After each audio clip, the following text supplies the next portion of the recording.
জানো এটা ধৰ্ষণৰ ঘটনাও আমাৰ বাবে স্বীকাৰ্য নহয় কিন্তু যদি এটা কথা আমি চাও যে পপুলেশন বৃদ্ধি আৰু ধৰ্ষণৰ গোচৰ এই গুটেইবিলাক যদি আমি সম্যকভাৱে বিশ্লেষণ কৰো তেতিয়াহলে বৰ্তমান আগৰ বহুত কেইখন চৰকাৰৰ তুলনাত অসমত অপৰাধীৰ সংখ্যা কমি গৈ আছে আৰু সেই কাৰণে এনচিআৰবি ডাটাৰ ওপৰত যোৱা 3 বছৰ 4 বছৰৰ ডাটাৰ ওপৰত সদনত কেতিয়াবা আলোচনা হওক মোৰ কোনো আপত্তি নাই মই খালি সৰু এটা কথা কৈছো 2014 চনত তৰুণ গগৈ ডাঙৰীয়া মুখ্যমন্ত্ৰী থকাৰ সময়ত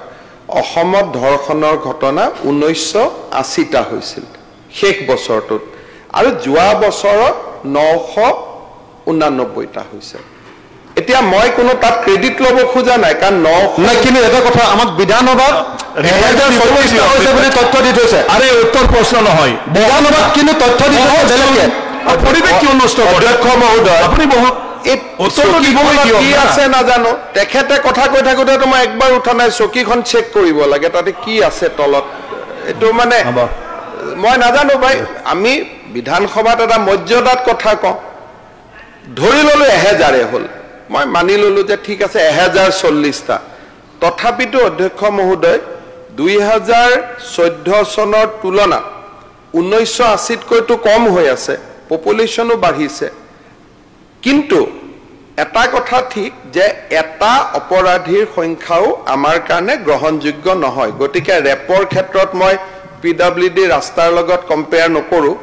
এজনো যদি ধৰ্ষিতা হৈছে সেইটো সমাজৰ বাবে দুখৰ কথা কিন্তু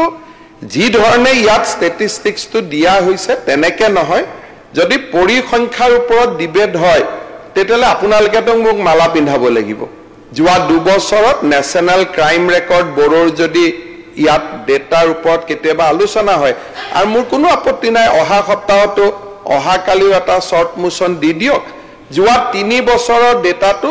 ইয়াতো মই মেনিপুলেট কৰিব নোৱাৰো It is a official data. এটা বিহাৰৰ লগত কম্পেয়াৰ কৰে 3 বছৰত অসমৰ মুখ্যমন্ত্ৰীয়ে চমৎকাৰ কৰিবতো নোৱাৰে ইমপ্ৰুভমেন্ট কৰিব পাৰে গতিকে যোৱা 10 বছৰত আমি কৰা ইমপ্ৰুভমেন্ট খিনি আৰু তাৰ আগত হোৱা ইমপ্ৰুভমেন্ট খিনি আপোনালোকে ইয়াত আনক আমি আলোচনা কৰিম আলোচনা কৰাটো কোনো আপত্তি নাই কিন্তু আধা পৰিসংখ্যা বিলাক দি থাকিব নালাগে পৰিসংখ্যা দিলে গুটেইটো দিব লাগে